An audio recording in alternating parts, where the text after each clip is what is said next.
অসম গ্ৰামীণ বিকাশ bank গ্ৰাহকৰ একাউণ্টৰ পৰা টকা উলিওৱাই পলাল মেনেজাৰ। হাইলাকান্দি আদালতত গোচৰ ৰুজু। গ্ৰাহকৰ একাউণ্টৰ পৰা লক্ষাধিক টকালৈ অন্তৰ্ধান হ'ল এজন বেংক মেনেজাৰ। অসম গ্ৰামীণ বিকাশ বেংকৰ আলগাপুৰ শাখাত সংঘটিত হৈছে এই নাভুত নাজুত ঘটনা। ঘটনাটোক লৈ ইতিমধ্যে হাইলাকান্দি CGM আদালতত ৰুজু হৈছে এটাকৈ গোচৰ।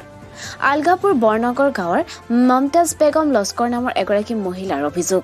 যোৱা ডিচেম্বৰ মাহত তেওঁৰ বেংকত থকা পাছবুকটো আপডেট কৰিবলৈ আলগাপুৰ শাখাত যাওঁতে নিজৰ একাউণ্টৰ পৰা 4টাকৈ কিস্তিত 1,60,000 টকাকৈ বিভিন্ন তাৰিখত উলিয়াই লোৱাৰ বিষয়টো তেওঁৰ চকুত পৰে।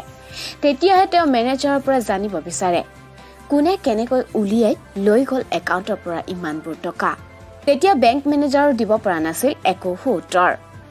পিছত তেওঁ যোৱা 3 জানুৱাৰী বেংক মেনেজাৰজনৰ বিৰুদ্ধে ভুৱা স্বাক্ষৰেৰে 1,60,000 টকা বিভিন্ন সময়ত একাউণ্টৰ পৰা উলিয়াই আত্মসাতৰ অভিযোগ উত্থাপন কৰি হাইলাকান্দি CGM আদালতত তৰিছে এটা গোচৰ।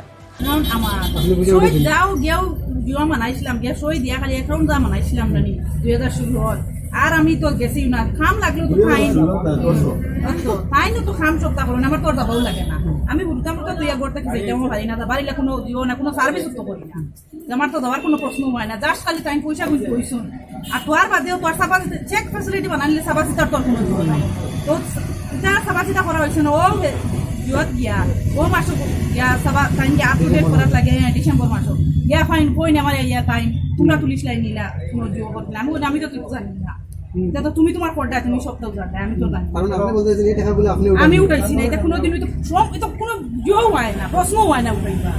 আপনি এখন কিভাবে আপনার টাকা কিভাবে উঠা হয়েছে আপনি কি সন্দেহ আপনার?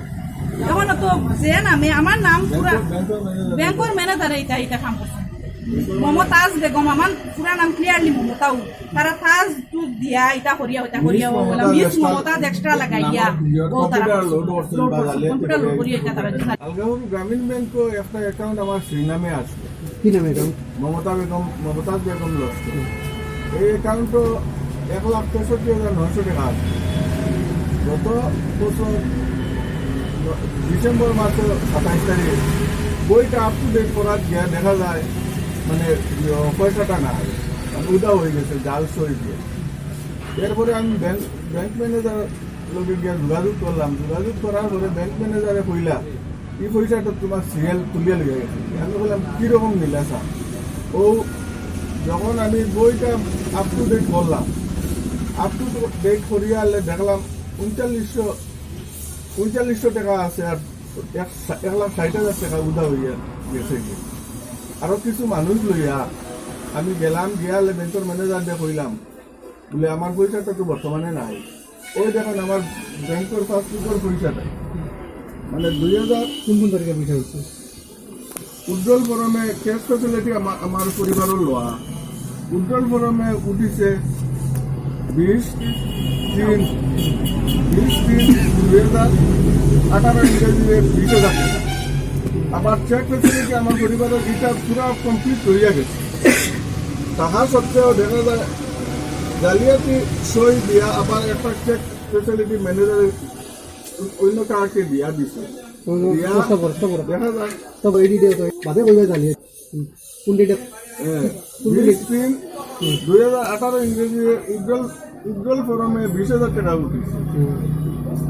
কিন্তু লোয়া ক্যাশ মানে চেক ফ্যাসিলিটি আমার পরিবারের লোয়া। এরপরে 3/4/2018 ইংরেজি আবার 1 লক্ষ টাকা উঠেছে চেক ফ্যাসিলিটি। চেকের নাম্বার কত? নাম্বার হইল 81 আবার 10,000 টাকা ওই চেক ফ্যাসিলিটি উঠেছে। এরপরে 12/4/2018 ইংরেজি আবার চেক ফ্যাসিলিটি 30,000 টাকা উঠেছে। সর্বমোট 1,60,000 টাকা মানে ব্যাংক থেকে উঠা হয়েছে। মানে আমি ম্যানেজারের লোকে যোগাযোগ করার লোকে ম্যানেজারে কইলা বলে এটা তো তোমার পরিবারের নিজের। আমি আনহাতে সংবাদ মাধ্যমৰ আগত সম্পূৰ্ণ বিষয়টোক অস্বীকাৰ কৰি ওলোটা গ্ৰাহকজনে মিছা কথা কৈছে বুলি জানিবলৈ দিছে চতুৰ বেংক মেনেজাৰজনে।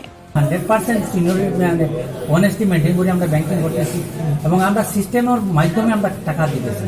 তার যে চেক অ্যাকাউন্ট আছে চেক অ্যাকাউন্ট থেকে অটোমেটিক্যালি তাই বেয়ারার অ্যাকাউন্ট থেকে উইথড্র করছে না, চেক অ্যাকাউন্ট থেকে উইথড্র করছে এবং চেক অ্যাকাউন্টগুলো আমরা পুরা ভেরিফাই করে দিচ্ছি যে পুরা ঠিক আছে এবং তার চেক বই যেটা নিচে এটার সিগনেচার আমরা মিলাইয়া যাচ্ছি যে এখান থেকে তার চেক বই যেটা ইস্যু করা হয়েছে এটাও তাই নিচে এবং উড্রয়াল যেটাই নিচে চেক দিয়ে যেটাই নিচে এটাই সুদা তান আসল লেখা এবং এখানে কোনো বেয়ার উড্রয়াল না, এটা সব তান সেলফ উড্রয়াল।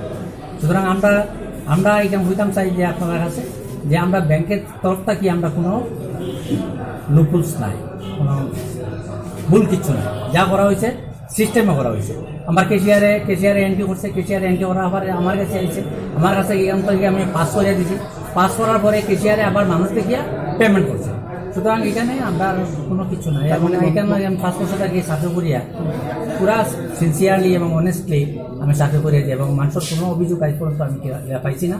এবং যে মহিলা তাই না অভিযোগ করছেন তাই না আমার কাছে কোনোদিন আইসই না এই ব্যাপারে যে তাই যাতে কোনো টাকা গেছে না গেছে এলাই আমার জিজ্ঞেস না কইছিল না।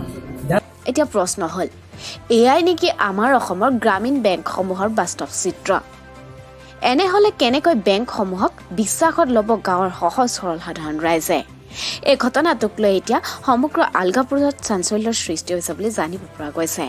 হাইলাকান্দিৰ পৰা মুস্তাফা এ মজুমদাৰ ৰিপৰ্ট, নিউজ টুডে অসম।